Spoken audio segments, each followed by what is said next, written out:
What's going on, everyone? This is Seth, one of the co-hosts of Engaged Podcast, to bring you today another great episode of Engaged Podcast. But before we get into who our guest is today, we have quite the guest for you today, I have to give you my world-famous Seth Walters announcements. If you are new to this podcast, I just want to say welcome. If you haven't done this yet, you need to do so.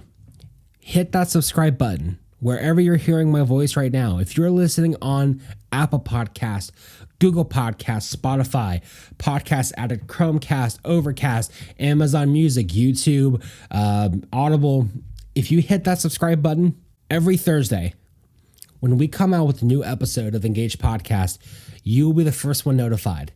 You won't have to look for us. You won't have to search for us. It's going to be right there on your phone waiting for you to listen. It's a win-win for you either way. And if you haven't checked it out yet, go ahead and check out our YouTube page. The link for that's down in the show notes. On our YouTube page, there's all kinds of amazing content for you. We have book review videos. We have sermons. We have live stream services. We have music review videos. We have leadership videos. We have just about everything you could possibly imagine on there.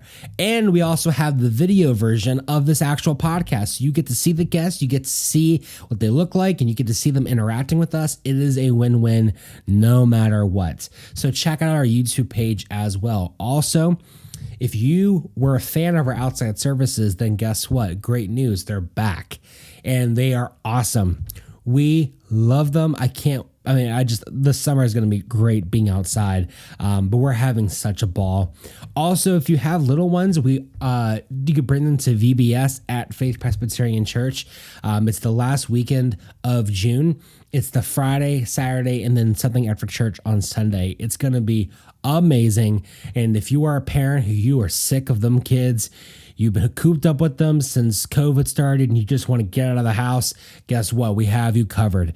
You go drop the kids off on Friday night, Saturday, and then after church on Sunday, we'd be glad to take them. And we have something fun planned for them. So you're going to want to come check that out. Our guest today is an incredible individual. I mean, incredible. His name is Phil Vargo. If you don't know his story, then you're in for an just inspiring, incredible, emotional podcast. Not only was he in the Marines, which plays into why he's on our podcast, but he developed a horrendous disease. I mean, we're talking a cancer that you can't even imagine. And it was a type of cancer that it would have been the end for anybody else. It would have just swallowed them. But Phil is not a guy who will admit defeat. Oh, no. Like I said, he's a Marine at heart. This guy has a story for you to hear. So give it up for our friend, Phil Vargo.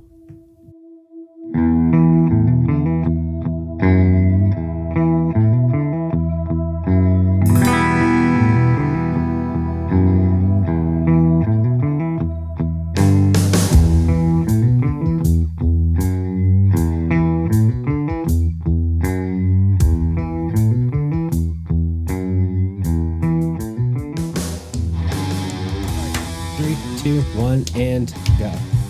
Welcome back to Engaged Podcast. Hanging out here with Seth. What's up?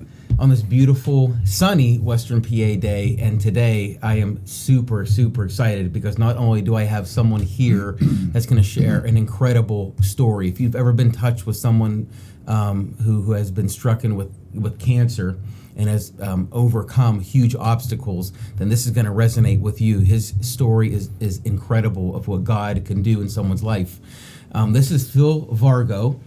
Phil, how are you today? I'm doing fine, guys. So Phil and I, have known each other for 20 years? I would say close to 20 years, yes. 20 years. How did we meet? Well, my wife's family belonged to Northminster Presbyterian Church in Newcastle, and I used to be a Catholic, and we got married at the church in 1993, moved away, came back in 1996, and instead of, we wanted to belong to one church, You know, I didn't want to have to go to Catholic church. She didn't want to go Presbyterian. Her family was at Northminster, so it was easier for me to convert to or become a Presbyterian than her become a Catholic. Mm-hmm. So we started going to that church, and our kids grew up in that church. And you came along, I would say, right after my daughter was born. And so you've known my kids since pretty much they were toddlers or 2 years old. And Yeah. now my son's 23 and my daughter's going to be 21 That's amazing. next month. So I was, you know, on the crusade to get you that position as a youth pastor at that church. And of course, you did all the work to do it, you know, to get there. But so that's how we met. And you were very important piece of the puzzle to my kids as growing up with youth ministries. Thanks. I have a lot of fond memories there at Northminster. I mean, when I look back, I grew up there. That's how I feel. I mean, I was there from, I want to say, around age of 22, and I served there for 15 or 16 years before I came here as the lead pastor. And that was such a weird journey because I started at the bottom, and over the years I just continued to work and get, you know, go to school. Yeah, she still went to school then too. You know, I rose to the point where I was the associate for the last 3 years there, and it was difficult to leave, but I think it was the right thing to throw my wings out and become the lead pastor. And I was nervous about that, but I'm glad I did. Oh, absolutely. But we had a lot of fun together, didn't we? Yes, we did. Can you share anything on air? People are like, wait, you worked in a church. Why is that a preface? Well, I used to sit in the balcony because that's where my wife's family sat. So we were always above everybody looking down. And Pastor Anthony would be able to maybe do a sermon once a month, or was it once a month? Or Pretty much, yeah. So every time he did a sermon, I mean, it resonated with me more so as being a Presbyterian than a Catholic, because you could talk to most Catholics, they don't know the Bible like Presbyterians do. You know, their sermons don't cover, you know, verses or passages in the Bible and relate it to real life like you used to. So, but I used to always try to make them laugh.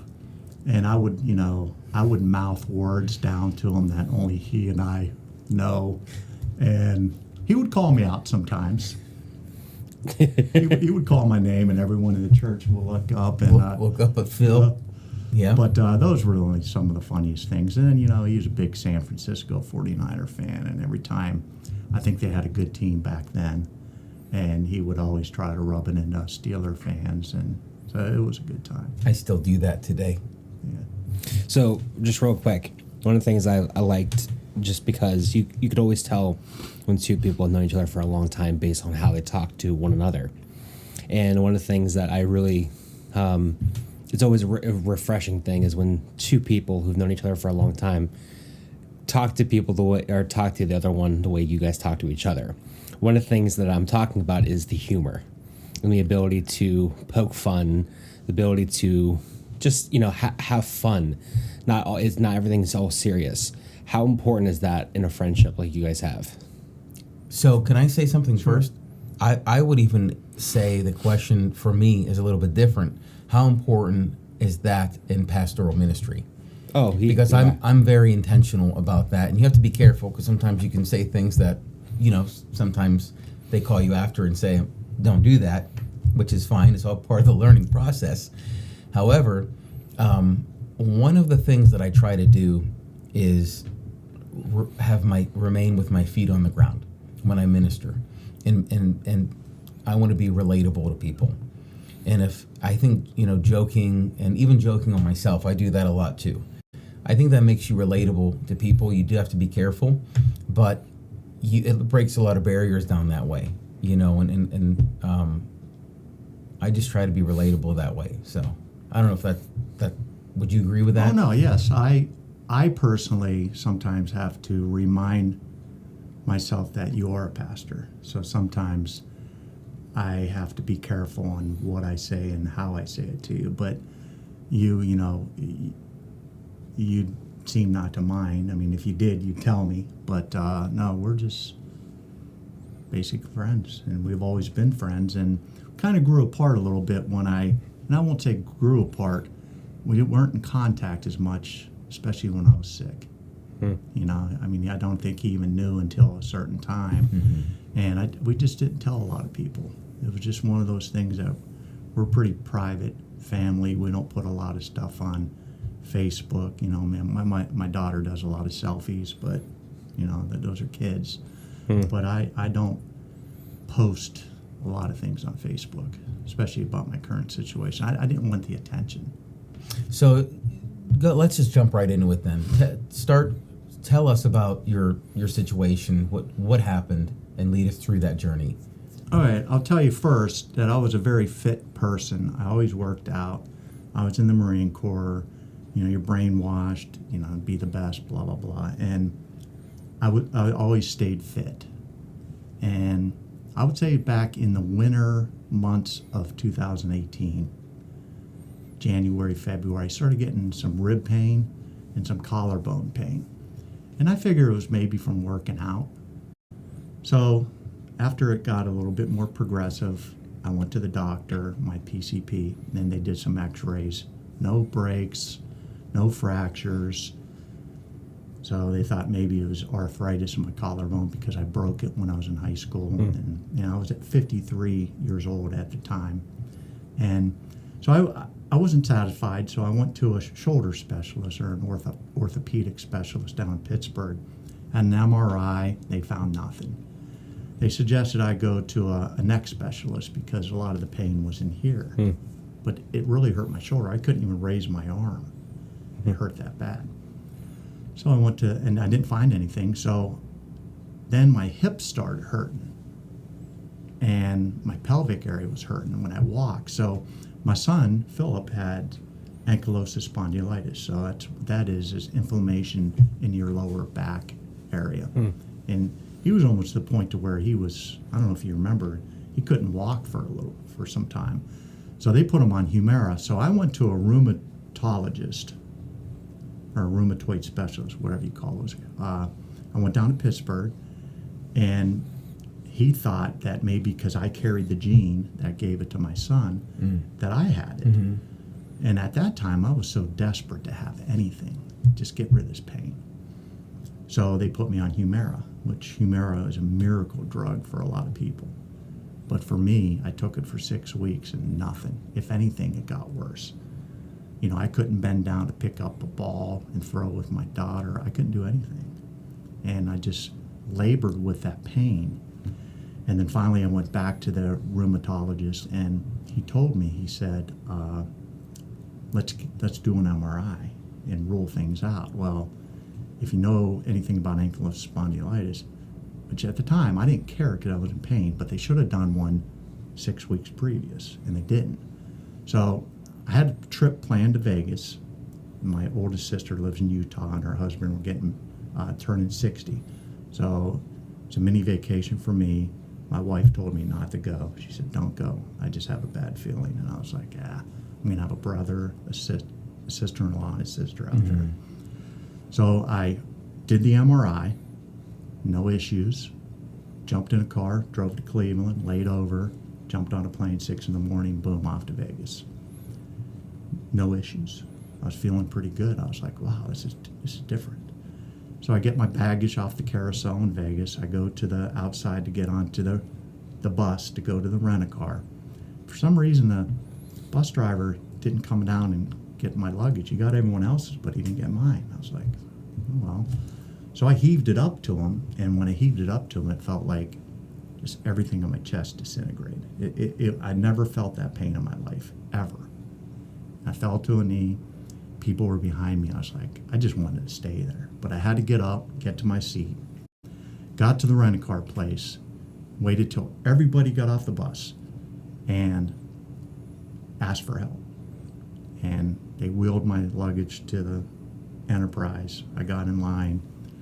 I had tears coming down my eyes on so much pain. And they rented me a car. I was like, they didn't even ask if I was okay. I mean, but so I was supposed to pick up my sister who was flying in 4 hours later, I was going to go get something to eat, but all that got thrown out the door because I couldn't move.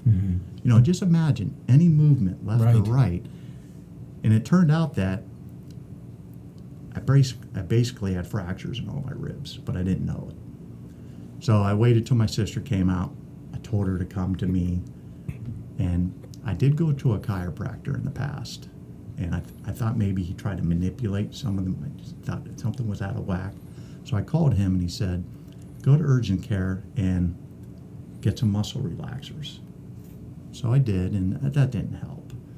Make a long story short, I was in Vegas for about a day and a half, and I just couldn't function. And my brother is a nurse anesthetist, and his wife's a registered nurse, and they told me, we're going to take you to an emergency room. So he found one that had a CAT scan machine. And it was in Utah, in a no-name city, and we went in there, small hospital, maybe 30 beds, and they did a CAT scan. They had to give me Dilaudid, which is like morphine, so I can lay down to get in the tube. And half hour later, I'm laying in the bed, and doctor came in and said, you have mass all throughout your chest. And I was like, part of me was relieved because now I knew what was hurting me. But the other part of me was, I was dazed. I don't know if I was in denial. I don't know if the drugs were still in me, but I didn't even cry at that time. I didn't know what to do. So they gave me a prescription when the Dilaudid wore off where I can leave. I went across the street. There was a Walmart there with the drugstore. And the pain pills weren't ready at the time. The prescription wasn't filled. So I looked at my brother and I said, let's go get something to eat at McDonald's. So I went to McDonald's, and which was inside Walmart. And I remember I ordered 2 cheeseburger meal, large sized. My brother looked at me and said, what are you doing? Because I was a real health nut. And I looked at him and I said, does it really matter now? And he was like, I guess not. So, I thought I was going to die. So they flew me back to Pittsburgh the next day, and I have a friend up in Sharon. His wife is a doctor, and she came down. They both came down to meet me. And she told my wife, she said, look, he's going to be in the hospital for a while. Let him stay here and be comfortable one night, and then I'll come back down, and we'll check him into Shadyside. And that's where the journey started. I went there, and they drug you up pretty good, where I don't really remember the first 3 days there until I think my drug stupor wore off when they gave me the bone marrow biopsy. And I remember that pain. But I have pictures of me laying back in bed, and there's no way I could have laid in bed like that unless I was drugged up. Because I had to sleep the first couple days in Vegas, and when I got home, I couldn't lay down in a bed. I had to sleep in a chair, straight up, just like how we're sitting now. And it was terrible. And we, for the viewers, when we air this, you're going to see, as Phil is sharing, we have the pictures that are going to. Yeah, they've already seen it. You've already seen this. Okay, right. So as of right now, just assuming no one has seen it, but you have seen the pictures, and now you're going to see Phil sitting here, and so you're going to see the comparison and contrast, just how far you went. So there were some dark days. I would say I got diagnosed September 15th of 2018 with multiple myeloma. Now, it's a blood cancer, stems out of your bone marrow. And they said my bone marrow, or my stem cells, were infected 70% with cancer throughout my body, more so in the ribs and the hips.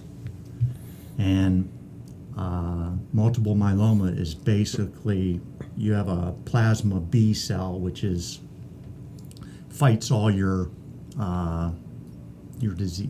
It fights off the any type of sickness or whatever you get. So my plasma B cell was producing too many protein cells, and it just polluted all the other cells and turned into cancer. And then that was September. I spent 8 days in the hospital. Came home, started my chemo treatment and radiation treatment. And then October, I started filling up with fluid. And they did some blood tests. I went to go see a nephrologist, which is a kidney doctor in Pittsburgh. And the guy took one look at me and my lab work, and he said, "You're not going home." So I got checked back into Shadyside for 12 days. They tried to take all the fluid off of me that they could. They suspended all the cancer treatments. I would say probably for about 4 or 5 days. And they brought machines in, and it was like a dialysis machine, but they didn't dialysize your blood. They just tried to take out the excess fluid. And then they put back the blood. But to make a long story short, my cancer numbers started going up big time in just that 5 days. So the oncologist came in and said, shut it down, and that's when he got with the kidney doctor, and they said, okay, he's going to go on dialysis. So they took the catheter out of my hip, put it in my chest, and boom, I started dialysis right away, 3 days a week. And then I just started, and then I went back on a stronger chemo, and I just started losing all this weight. Because when you go in the hospital, if you want to lose weight, go in the hospital, because their food is terrible, number one, right? Number two, when you are on a renal diet, kidney diet, it's even worse. So I just shut down. I stopped eating. I just ate enough to stay alive. I couldn't eat the food. And I probably lost about 40 pounds, easily 25 in 1 week. I gained it. Yeah. I was going to say that, but I didn't. But, my wife was a huge help throughout this. She would come every day. My father-in-law come with her every day. There was days I even came down, and if I needed blood transfusions, which I did, they'd hit you with Benadryl and Tylenol, and boom, you're out like a light. They would come down, and I'd be sleeping the whole time. So how important is a supporting cast when you're going through something like this? It's huge. It's huge. My kids were huge. My father-in-law, my wife, and our close friends. I had about 3 or 4 close friends come down. I even had a family come down and circle around my bed and pray to me and sing to me. It was just very touching. And you never realize how important your spouse is until you go through the for better, for worse. Yeah. And she had the worst. She had to dress me. I had bed sores. She had to basically be a wound care nurse, basically. She had to put cream on me 2 different spots 3 times a day. And it was a miracle because I had these sores, these bed sores in my back, pressure sores in my back and on my bottom, and she wanted to go to a dermatology place to see if she can get something better to make them heal faster. And it was through the grace of God that the PA found a little mole on my back right below the pressure sore, and they tested it, and it turned out to be melanoma. Well, one thing on top of the next. Yep. So I had that taken off. You know anything about melanoma? It's not like anything basal where they scrape a couple layers off your skin. They dig in, and you got a scar about that big on my back for just a little pin dot. But to go through the dark days, October, November, December, I didn't want to live. Anytime I popped a fever of 100.4, boom, right to the emergency room. Did that happen a lot? Yes, not a lot, a few times. The other times it happened, I kind of snuck some Tylenol, and I wasn't supposed to because Tylenol masks a fever.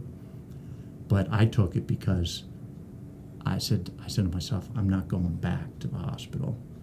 I got to the point when I was in the hospital in October and November that I couldn't eat the food, and my body shut down, and I couldn't take my medicine.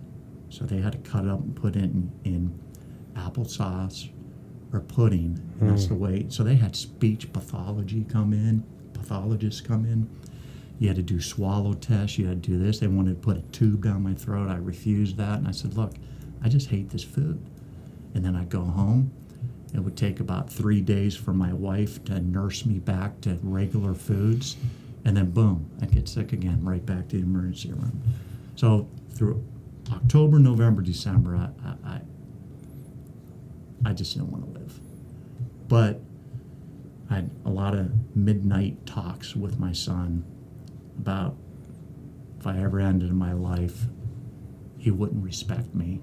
And I looked at my mother-in-law, who you knew, and she had a disease that there was no way she was going to beat it, but she never gave up.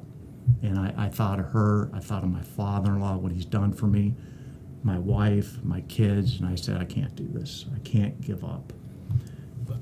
So on your chest is the Semper Fi.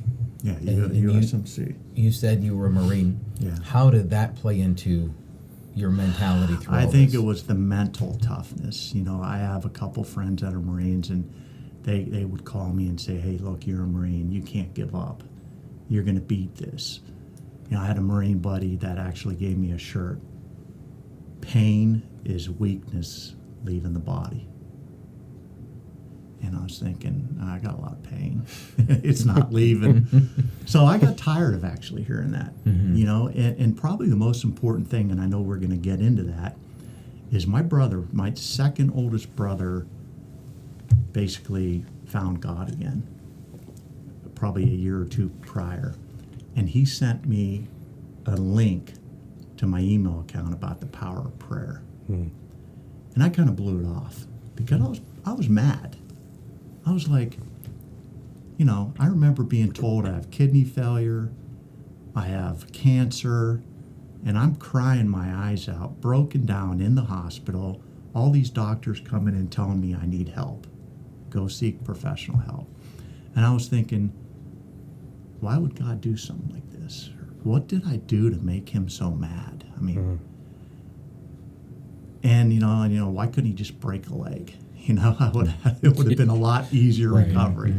But, you know, I remember my daughter coming home from college. She just started college, and she came home. And I remember she said, Daddy, she said, I learned in theology class because she goes to Gannon University. And she said, you got cancer because God knew you can fight it. So I just kept fighting. And come January of 2019, my cancer numbers dropped in half. And then I just got better and better every month. The pain was gone. All the bone pain was gone by February of 2019. I started getting better and better and better because when you get multiple myeloma, your goal is the stem cell transplant. And in my case, with multiple myeloma, they take your own blood, refine it down, and keep the good white blood cells, and then they freeze it. And that was my goal. And but because I had kidney failure, it took me longer to get there. Some people get there in 6 months. It took me 15 months before I can get my stem cell transplant, which took me from 70% infected down to 5% where I'm allowed to get the transplant, down to basically 0%. Now I still have cancer cells. I still have to get maintenance chemo, but it's not the chemo like I used to get. It's just 1 day a week, 3 weeks out of the month. But I have to stay on that for life, though. There's no cure for multiple myeloma. And it's such a rare disease that typically started at 65-year-old people and older. And if you look on the internet or you look at statistics from 10 years, and this is what this doctor told my kids with us in the room, that my life expectancy was 2 to 3 years. That's it. But he was saying that was based on 10 years ago statistics, a medium. And now I believe those numbers are eight years plus. So my goal is 20 years. You know, I mean, I'd like 30, but, you know, I will have a relapse. I will have this cancer. The cells, get immune to the chemo over so long a time, and then they start dividing, and they start becoming multiple. So that's where the word multiple myeloma comes from. And then I'll have to go on a stronger chemo. So when I have that relapse, I have to go on a stronger chemo. And then what happens is your next relapse after that is shorter. After that is shorter. That's with the technology now. You don't know. Well, you don't know. The meets and bounds they can have over 5 or 10 years too. I know a guy that was, or I know a family that had an older brother that was 50 years old that died from multiple myeloma. And it seems like if you're in fairly good shape, which I was young, 53, I wasn't 65 or older, I had a better chance to survive. And I think that has a large part of it. And of course, faith. Which, I'll be honest with you, I always believed in God, but I never turned to God. I never needed God so much in my life until now. I don't know if you want to break in here at any point, but I was going to launch into just a little more on the faith journey. No, I was just going to kind of dig deeper into. I was going to ask if you were at any point angry during that time. Oh, absolutely. And just how, because not having experienced this myself, but knowing people who have, just how deep of a pit that anger is, where you're in this situation, you have this mindset of, and you luckily had that mental ability to keep on going, to keep fighting. And it's just incredible. Like, I'm blown away by your story. And just, as you're sitting here today, it's just crazy how far you've come. Everything. I didn't even get into all of it either, because I know we have a time constraint. But yes, I was very angry at God. And but then going back to that Power of Prayer link, my brother kept nudging me and just bugging me, saying, when are you going to listen to that? When are you going to listen to that? So I finally did. And I was like, wow. And, I'd go through periods of time where I'd pray at night in bed, but it was weird. I didn't pray during this time of sickness. And I remember talking to my oldest brother, and I told him, I said, Vance, I'm not praying to God. And he told me, he says, don't worry about it. He said, there's many others praying for you. So that helped me out big time. That helped me big time. So I have armies of people. I hate to use the word army, as being a Marine. But I had churches in California from a cousin out there, and, hundreds of people praying. And I think that it's power of prayer. I'd like to go Northminster. There's another church in Newcastle. Once COVID's finally done and we don't have to worry about this stuff anymore, I want to go to those churches, and I want to thank that congregation for praying for me. Because, back in the day, you have prayer lists. Right. And you would pray when you were running the sermons or the service. And I wouldn't know half these people. So why don't you take a second, because one of the things we can do is when this is online, you can then share it, and maybe you can share it with churches. So if you want to just do a one right now, why don't you take a second and do it? Well, the Northminster Presbytery, Sally Dexter was in the choir, and she was very loyal to the church, and she went all the time, and her mother and her brother. And I was talking to her because we share the same birthday. I think she might be older than me, though. But April said, I'm not edit that part out. Yeah, edit that out. Sorry, Phil's clearly older than you. But anyways, I told her about my situation. She was blown away. And next thing I know, she puts me on the prayer list. I want to say it was on there for at least a year. Still might be on there now. So anybody from anybody listening, I want to thank you, and I will go and be there in person sometime this summer and thank everybody. I'd like to hug everybody, but I don't know if that's. I think the handshaking for me is done. We'll just do the fist bumps. I like the fist bump. But I I used to wear a mask I always wear a mask to dialysis. I go 3 days a week, and I wear a mask to chemo. And I wore a mask a good year and a half before the pandemic hit. I used to go into Sam's Club, and people would be kind of looking at you when you walk by, and I kind of like to say I started a fad, with everyone having to wear You're a mask. trendsetter. Yeah.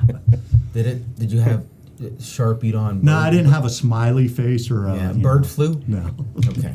Yeah, back then he was like, I wish they would have had more stylish masks. Yeah, right. Now that you get all kinds of different ones. Yeah, but I was told I need to wear a mask whenever I'm in public in large places or large crowds. It's okay. I will. You can hide too. Yeah. You're not gonna do that. If you got any blemishes, Yeah, like you got a exactly. pimple here, females probably love it.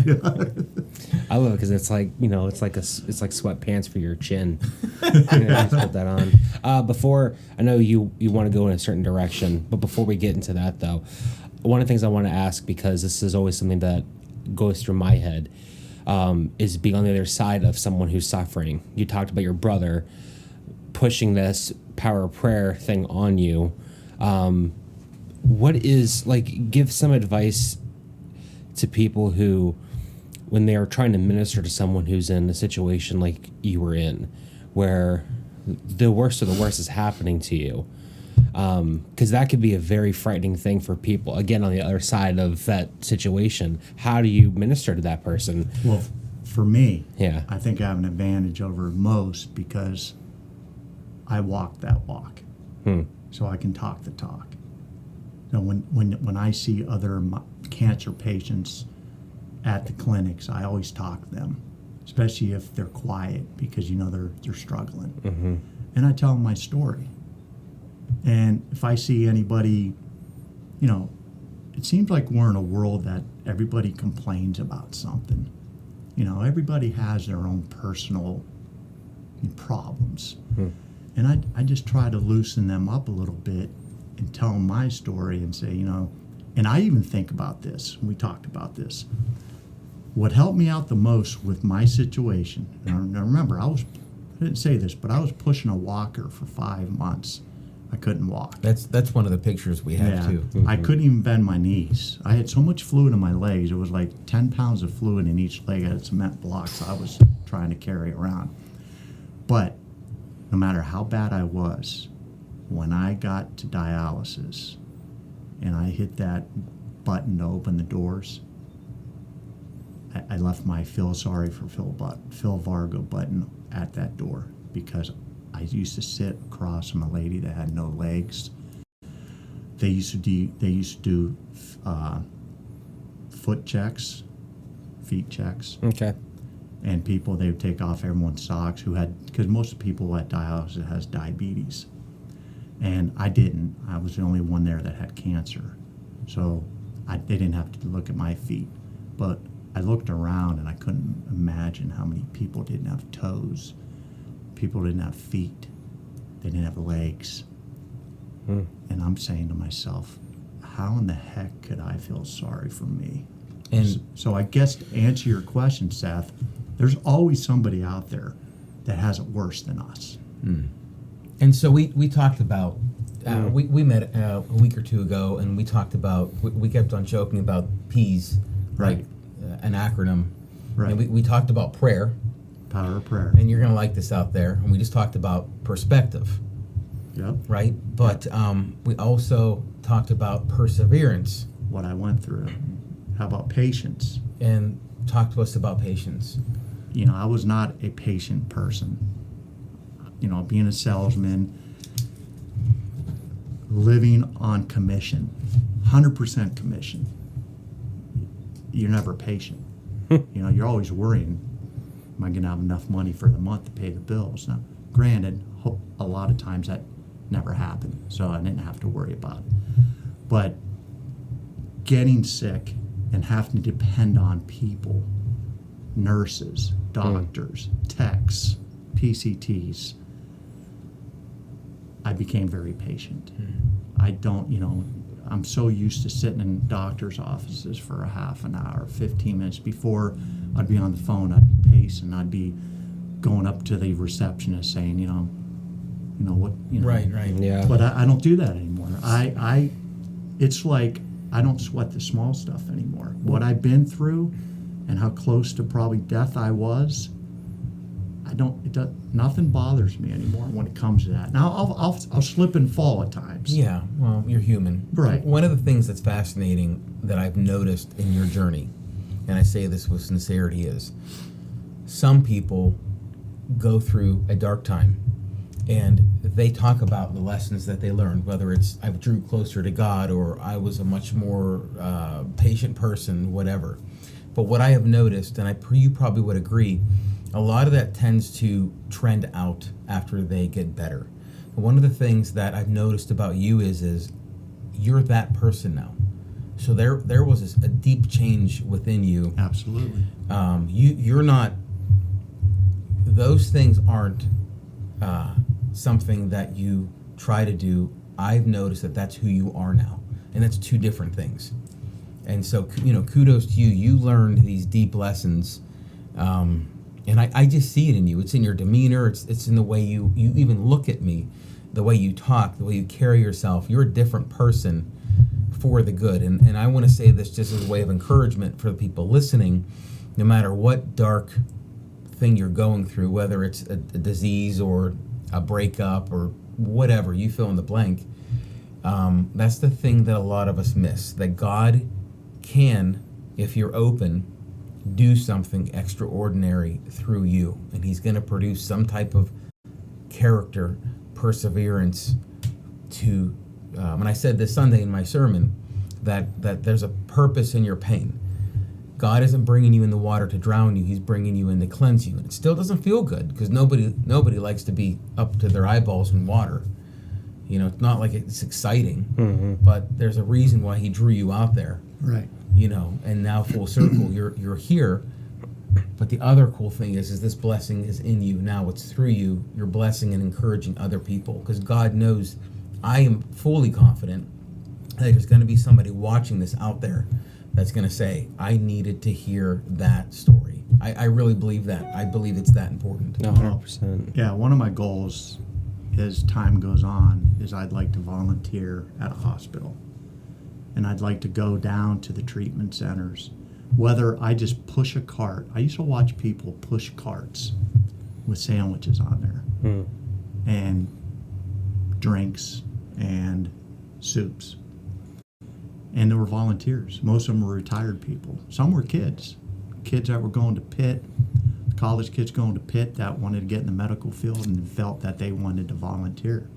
And that's one of the things I want to do. I want to volunteer my time and maybe my advice and just talk to people. And, I didn't have anybody to ask about multiple myeloma. Didn't have anybody. I just had to go through this blindly. And as I'm meeting more myeloma patients, I haven't met one that went through what I had to go. Everyone has a different journey, but not as bad. I think only 10% of the people that have multiple myeloma lose their kidneys. I was one of the lucky 10%. There's only about 32,000 people that are diagnosed a year. So it's less than 1%. So it's still a rare disease. It's in the same group as leukemia and lymphoma. It's easier to treat, but there's no cure. So what we're going to jump to a few other things just to lighten things up here. Yeah. But I want you tell somebody, the person that's listening right now, what's the word of hope? What do you have to say to that person? Well, for me, the word of hope was obviously involving God more in my life.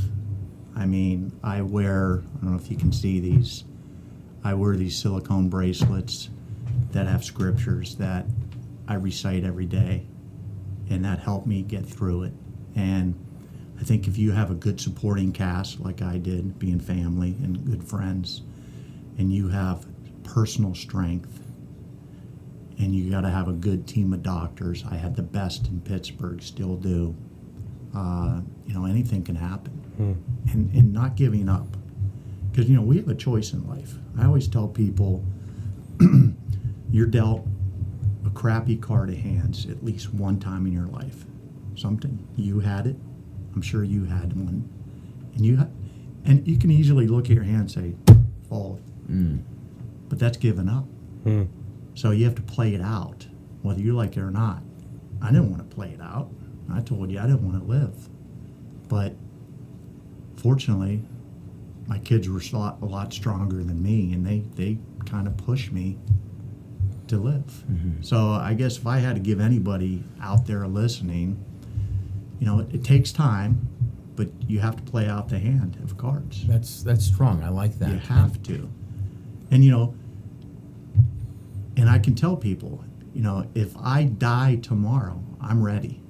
I can do it. I already found God. He's back in my life. You have a lot of people that are on their deathbed, not ready to die because they're not ready with God yet. That's just my perception. And these bracelets, and I apologize, you said you haven't taken these off in what, 2 years? 2.5 years and until so now. I want the folks out there watching to They're a know little worn though. Matthew 19:26. You know it? Yep. With God all things are possible.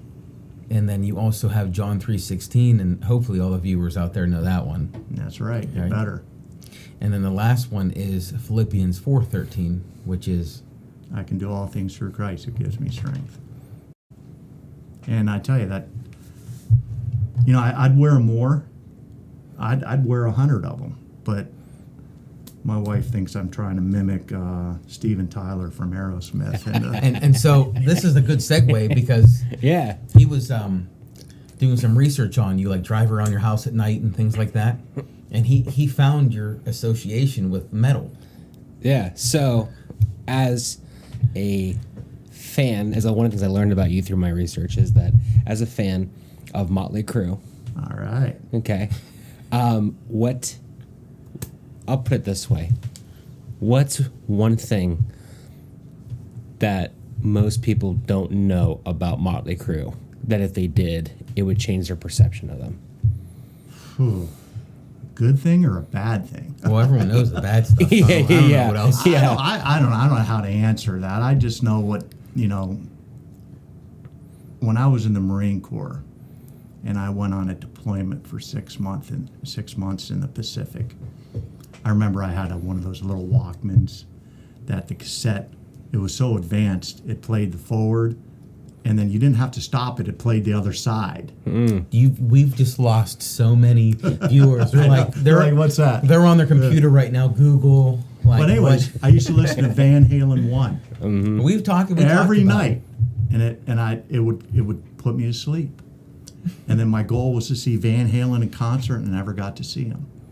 I got to see David Lee Roth by himself, but I didn't get to see Van Halen, the original group, ever. Yeah. I seen the reunion with Wolfgang playing the bass, but I just never saw it. So Motley Crue, I got into Motley Crue, and I don't know, you talk to most people, there's nothing really, they did a lot of bad things. I guess I get mad at times thinking, I have failed kidneys, I have cancer, those guys partied, injecting themselves with, they shouldn't have lived. But yet they're kidding, they don't have dialysis like me. Right. So actually I should be mad. But their music inspires me. When you work out, it gets you a rush. Kickstart My Heart. It's one of the greatest songs. But I was telling Anthony, my brother, who's a nurse anesthetist, when I remember I had kidney failure. And he came in, he was all happy. He says, "Hey, I just bought 2 tickets for Aerosmith in Vegas, front row." He spent a fortune, more than I would. And he said, that should be in your incentive to get there. So you were looking at 6 months? No, 6 months. 7 months. And I was supposed to fly out on Thursday in April. And that Monday, I had all this neck pain. So I went to the cancer clinic for my labs, and they pressed, and I was like, I jumped back, and they said, okay, we're going to get a sonogram at Jameson. And the jugular vein right here was clogged. Ooh. So they made me go to Pittsburgh right away, put me on blood thinners. Now, if it was one of you guys, they would have sent you home with a prescription. Yeah. Because it was me, kidney failure, cancer. They admitted me, and they didn't want me to go to Vegas. And I was like, I'm out of here Thursday. And luckily my doctor was doing rounds, and the one thing about cancer patients and cancer doctors is, they want you to live. They want you to experience life. So there's no way in the world they were stopping me and going to Vegas, which I probably shouldn't have gone. I was just starting to walk. I started using a cane, but by going out there and having to walk so far, it actually strengthened my legs. But we got to Aerosmith. I wore my mask. I was the only one in the whole arena with a mask, and I had a Cancer Sucks shirt on. And he came right up. He was from me to you, and he had to have seen me. And of course, I was recording him the whole time, which he probably got mad, but everyone else was. So, but make a long story short, when he did an acoustical version, a couple songs with Joe Perry and his harmonica, at the very end, he pointed to me, and then he threw his harmonica to me. He's got this on I got it on tape. He showed me, and when we're done here, he can show you. Now, when you told me that, you also said that the closest you ever got to something like that happening to you before is when I was preaching at Northminster, and when I was done with the sermon, he would he would run to the front and grab his feet. No. What I would do is I would take my sermon notes and I would just slide them to him, and he would take them and run back upstairs. It was so weird. Do you still have all those sermon notes? No. That never happened. Were you waiting to start a bonfire outside? No. Is that what it was? No, not at all. Not at all. My job when you were doing a sermon was to kind of distract you. Yeah. And trying to make it light for you. I was nervous up there. I know. And, you've come a far way and a long way. And, I'm looking for a home now. And, like you said, I can't use the excuse that it's too far. Seth comes up here every day. How long did it take you to get here today? A half hour. There's no excuse, Anthony. When my wife's grandparents passed away, they were the rock at Northminster for our family. Everybody went because of them. And if you didn't go, they asked where you were. You better have a good excuse. Mm-hmm. And once they passed, and then my mother-in-law became the rock, but she got sick. Mm-hmm. And then the pandemic, then I got sick, and then the pandemic. So there's no excuse now. I tried to go to a Catholic church before I got sick, and I didn't feel anything, And then when you were kind enough to send me your sermon, it kind of got the juices going again. Good. So quick few questions before we wrap up here. Number one, being a Marine, how accurate is the boot camp section of Full Metal Jacket? I'm sure some of it's accurate. It evolves in decades. Okay. Back in the 40s, the 50s, the 60s, I couldn't imagine what they went through. So that they got hit, they got beat. Congress didn't get involved. When it got to, then you had wars. Mm-hmm. So you had to be mentally tough. Right. You don't want some guy next to you freezing up, not breaking tough. down. That's right, because you got to depend on that person. So as you get to the 60s and 70s when Vietnam, and then I went in the 80s, there was no war. But it was tough. But I was prepared for it, most of it. And then when I went to my MOS, which is after boot camp, you go to mine was embarkation and logistics specialist, which part of it was loading ships. Like you have these ships that you drive tanks on and all that. So you'd have a computer printout, tell you where everything goes, and you're just directing people. Okay, go to this slot over here, go there, go there. And the other part was on base.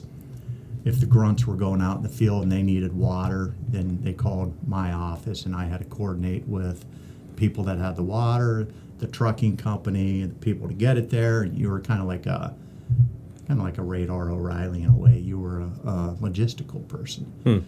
So when I was there, the building dropped in Beirut, October 1983. So they took all the Marines off Lebanon and put them on ships. So I was like, well, I'm not going to go to the East Coast, go out on a ship and just stay there, do nothing. So I went to California, and then I ended up going overseas. You know, I did a couple weeks in South Korea, came back, and then Marines typically have to spend a year in Okinawa, Japan.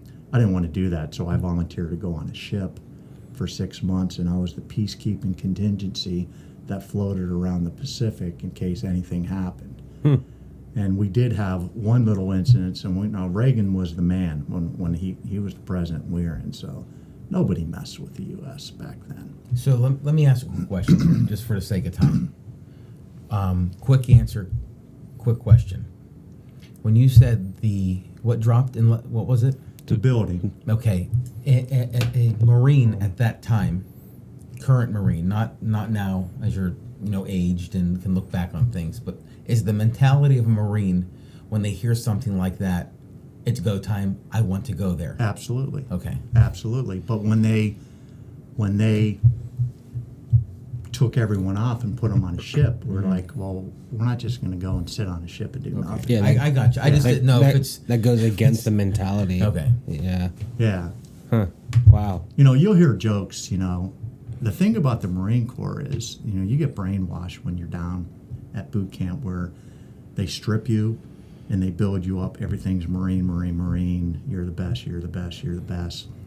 I really feel that if they would tell somebody to rush a machine gun nest, knowing that your chances of survival are slim, you don't think, you react. And I think that's the difference between the other services. I'm no knock against the Army. They're tough people too. But I just think, I didn't go in the Army because everybody seemed to go in the Army. The Marines only graduate 20,000 recruits a year. Think about that. There's more people that graduate from colleges than that. So it takes a special person, and that helped me get through, obviously, the toughest parts of my cancer. I'll never forget, my dad was in the Army, and he served in the Gulf War, and there was a parent-teacher conference when I lived in St. Louis, and my science teacher was in the Marines. He was in for 10, 15 years, and my dad showed up to the parent-teacher conference with an Army shirt, and he's like, "You in the Army?" My dad was like, "Yeah, Desert Storm, 1st Armored Division," and he goes, "Oh, you want to know what Army stands for?" And he goes, "What?" He goes, "Ain't real Marines yet." And the two battle it out back and forth, swapping stories. Never once talked about me at all. When the next parent came in, he was like, "All right, Sean." Yeah. And then that was it. I was like, whew, as like a student, I was like, "Whew," that never brought me up. Yeah. I'm surprised he didn't tell you the new Marine Corps hymn to your dad. From the halls of Montezuma to the shores of Tripoli, we'll fight the Army's battles in the air, land, and sea. All right, before we get a riot started here, last question for you. Sure. Good. Is there anything that you wanted to say that would encourage somebody that in your story that has been left out? Never give up. I remember you watched that Jimmy Valvano, or remember Jimmy V? Yes. And he was going through cancer, and he died. I guess he died shortly after that famous speech. And I believe the last words came out of his mouth: "Never give up." Never give up. That's Never good. give up. I feel like that's a very good way to conclude this show. Again, I want to thank you for your time. Oh, thank you, guys. And when you're watching this, you've seen now the before pictures, and now you see Phil sitting here. It's literally a miracle of what God can do. Don't give up. If you've been touched by this, do us a favor, hit that subscribe button. This will help get our show out to more people to be blessed. This is Anthony Claditis, pastor here at Faith. sitting in the Engaged Podcast Studio, signing off. This is Seth. We look forward to connecting with you next week.